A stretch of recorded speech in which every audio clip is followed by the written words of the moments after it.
ولی درباره ئارمانجکردنا خاڵین تورکیە لەسەر سینووری تورکیە هەروەها بەرسفا تورکیە کۆسەرکردەیەن پەکەکەی لە ڕۆژاوای کوردستانی بە هەیەمە چەند ڕۆژایە ئارمانج دکە زێبەرخەبدە میوانخوا برێس ئیبراهیم کۆچلۆ سیاسەتمەدار کون هادی باواکی ڕاستەڕاست تەڤلی بولتەنا ڕێبازی نووز باس لاڤۆرێسە برێس ئیبراهیم دەستپێکیدا ئەگەر ئەم شرۆڤاتە و نرخاندنا تابزانبن دەربارەی ئێریشکردنا میلیسین پەیادێژ خاڵین تورکیە لەسەر سینووری تورکیە بە فەرمانە پەکەکێ هەروەها بەرسفا تورکیە ژوان ئێریشارە چیە؟ Yani untizamya ku yani gişti siyaseta devlete dagirkel dijî Kurdaye. Tive mesele de untizamya bere dema mesela otonomi li başura Kurdistanê PK, Türkiye, İran'e, Suriye, Irak'a müdahale kiribo. Le mesele Suriye, Rojava Kurdistanê taybetiye kavê heye. Yani ev taybetiye ave ku rexist PKK li îro li Rojava Kurdistanê bûye desthilatkar. Untizamya ku PKK ji aliyê dewleta Tirk da wek rexistinekî terorîst li dijî xetê naskirin. Ji bona vê yekê jî hebûna wê li Rojava Kurdistanê ji bo xwe xeter dibîne. Peywendiyê wê û Amerîka ya ji Rusya, İranê rejîmê ji bo xwe xeter dibîne. Dibêje ku taybetî Amerîka û welateke niha min bi nav kirin, bas kirin, dibêje ku li vê heremê dixwazine dewleteka Kurdî ne, yani dewleteka PKK dixwazin ava bikin. Heta evna dibêjine ku Amerîka û Rusya ya jî İran, rejîma Sûriye dibe pişkir PKK ve PYD devleteka terör re dixwaze ava bike. Ev devleta terörê dibe pêşerojê ji bo me tive xeter untizamya ji bo vê yekê jî PKK ji bo li başûra Kurdistanê ye li wir jî operasyonê devleta Tirk dibe 3 kilometre 40 kilometre kendî axa Kurdistanê qerakolê xelwa derna ava kirine. Yani li vir lê tiştekî din heye elbette ki Kurd her devletik li her beşekê ji pêşketina Kurdan ne kêfxweş e. Li Rojava Kurdistanê problema mezin ev e ku yek rejîm bi xwe rejîma Sûriye bi xwe desthilatdar neye, rejîma Sûriye bi xwe tevayî Sûriye serwer neye, ji bona vê yekê nikare pêşiya operasyon û em bênî êrişên pek devleta Tirk bigirin. Mesela duyemî jî ev e ku Türkiye dibêje ku va tevgera Rojava Kurdistanê ya jî tevgera Kurdên Rojava Kurdistanê nîne. Vê va tevgereka PKK'ye û PKK jî dijî me rêxistinekî terorîst e.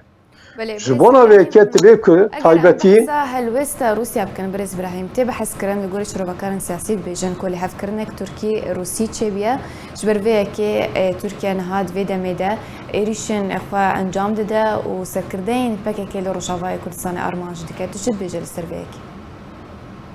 Yani niha tabi wexta ku li çapemenî binêrîn untizana va rojê dawiyê yani İranê diyar kir ku piştî ku Türkiye biryar da ya jî em bêjin diyar kir ku dê li Tel Rifatê û Müncibê operasyonê çêbikin. Tabii ki Amerika, Rusya, İranê ji bo vê operasyonê piştgirî nekir, nerihatiya xwe nîşan da. Lê Türkiye dibêje ku belê gelo hûn jî li Müncibê yani Ruslara rejimê ra jî taybetî bi riya Rusa rejimê ra dibêje ku hûn jî Müncibê Tel Rifatê ne desthilatdar. Ji bona vê yekê kî desthilatdar e? Li wir PKK PYD işte sernavê Kasedê li wir desthilatdar e. Lê evna ji wir êrişî me dikine û nikarine pêşiya vê êrişê bigirin. Lomba jî dibe ku em ê operasyonê çêkin di van rojê dawiyê da untizanin ku Putin û Serok Komarya Türkiye Recep Tayyip Erdoğan hevdîtinek çekirin. Ez bawer dikim ku li wir ev meselana guftugû bûn hatin münaqeşe kirin. Belki Rusya gelek vekilî negot ku hûn wek bikin operasyonel wir çê bikin. ya jî terrifatê müncibe ji destê PKK PYD derxin lê Rusya rejim jî dibêje ku müncibe terrifatê em jî nikarî bigirin. Çünkü ev jî ji rewşa PKK PYD memnun niyene kêfxweş nînin. Çünkü ev jî naxwazin ke terrifatê li müncibe rejim jî naxwaze ku PKK PYD desthilatdar be. Ji bona vê yekê tabii ki evla wisa fikirine ku pêşa rojê eger Türkiye terrifatê û müncibe jî îşgal ve dagir jî bike Türkiye pêşa rojê mecbur e ku ji axa Sûriye derkeve. Yani dema ku hükümet û rejim li Sûriye desthilatdar ve Türkiye ve deme mecbur e ku derkeve. Lê ew ji bo xwe PKK xetereke tîbîne taybetî jî PKK PYD ji bo xeter tîbîne levra PKK PYD jî pir alî tîlîzê ji alîkî bi İranê re danistandina wan, alîkî Rusya re danistandina wan heye, lê alîkî bi Amerika re danistandina wan heye. Taybetî jî intizana di vê demê piştî şerê Ukrayna û Rusyaya da di navbêna Rusya em bêhnî Amerika'da nakokîkî pir mezin heye, şerrekî pir mezin heye. Aslında şerê Ukrayna Rusya nîne şerê Amerika û welatê Rojava yani Yekîtiya Avrupa'ya. Ji bona vê yekê Rusya tabii ki dema ku ev divê hesabê Rusya ve ku li müncibê terrifatê dema ku PKK PYD desthilatdar be yani Amerika desthilatdar be. Ew jî naxwazin ku Amerika wir desthilatdar be. Ya jî pêşa rojê eger piştgiriya Amerika be rejim te fikire ku Türkiye veke parça bibe desthilatdariya ka em bêjînî PKK de ava bibe. Ji bona vê yekê ez divê baweriyê dana ku problem gelek pir alî ye, denklemekî pir alî heye. Ji bona vê rastarast eger Rusya li piştgiriyê jî operasyona wan neke, operasyona Türkiye neke, lê diyar ku Rusya jî bêçare ye, yani nikare pêşî vî tiştî bigire, bi awakî de jî naxwaze pêşî bigire. Amerika jî bawer dikin ku terrifat û müncib intizana ji İranê re û daha doğrusu ji Rusya re îştibûn. Rusya jî belê. Devamlı jî destnîşan kiriye lê mixwaz behsa vê yekî jî bikim. Niha Miletê Kurd li Rojavayê Kurdistanê hevdemê berdewamiya êrişên PYD bi fermana serkirdeyên PKK li ser xalên Tirkiye her wiha bersiva Tirkiye jî û armanjkirina serkirdeyên PKK li Rojavayê Kurdistanê. Niha Miletê Kurd li Rojavayê Kurdistanê gelo li pêş çi sînaroya? Gelek rasta ji bo ku zêdetir gelek Kurd zararetî bîne ji bo PKK pir ne giring e. Başura Kurdistanê jî Kurd zararetî bîne. Intizana Bakura Kurdistanê jî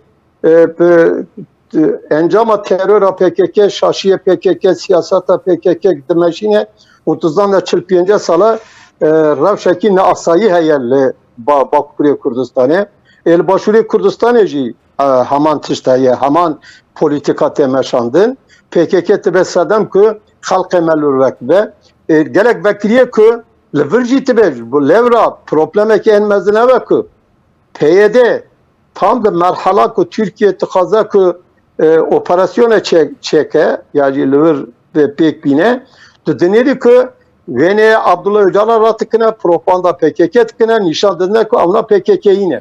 Yani edin diyar bu ku dijmi bipirse edin Amerika jî ji rewşa PYD pir kêfxweş neye. Çünkü Amerika ve bir yaraya da bu ku ya ji kanata wana bu ku siyaseta wana bu ku PKK PYD hevdû cida bikin. Lê derket de hole ku PKK PYD hevdû cida nene. Ji bo vê Amerika jî ez bawer nakim pêşa rojê pir bikar be piştgiriya wan bike. Lê zêdetir gelê me zararetî bîne zaten armanca PKK PYD jî ev e ku siyaseta devletê dagirkar pêk tîne. Rejimê ra li hev dikir û li ser gelê me dikarî bêjî ku ji devletê kolonyalîstî dagirkar zêdetir zulüm kir. Ne hewce ez bibêjim. Û Rojava Kurdistanê baş dizanin zaten dizane ku Başûrê Kurdistanê jî ûn baş dizane ku çi zarar dayê Bakur jî em dizanin ya jî Rojhilata Kurdistanê. Yani nav biraderek hatiye kuştin berpirsiyarekî PJK'ye. PJK ye rexistina Rojavata Kurdistanê. Gelo ev li wir çi karî dike? Ya ji ev kesê têne kuştinî piranî Bakurê Kurdistanê ne? Karê wan çi ye li wir? Yani ji bo ku Kurdbûyîn ne vê ku destvardanê tu her ciyekî bikî? Yani li wir problema mezin heve ku divê ku gelê me Rojava Kurdistanê vê xeteriyê bibîne piştgiriyê PKK PYD neke. Çünkü ev bu sedem ku da hezaran ciwanên me bêne kuştin. Her roz zarok têne revandin. Devleta Kurd Türk jî xurte ji bo vê berya operasyonê gelek bi rahatî tikare her cî operasyona pêk bîne. Yani destê wan da ev tizanî işte çekên xurt hene û sîha hene, îha hene evna tikana li wir operasyonê bikin bi awakî aslında dixwazina wana aciz bikin bêtaqat bêlin ku li mincibê li ter rifatê rahat bi hêsanî bikaribin operasyona encazayî pêk bîn. بله gelek spas ji bo mêvanê min Birês İbrahîm Kojlo siyasetmedar li ser şiroveyên Kotedane me û bejdarbûna te.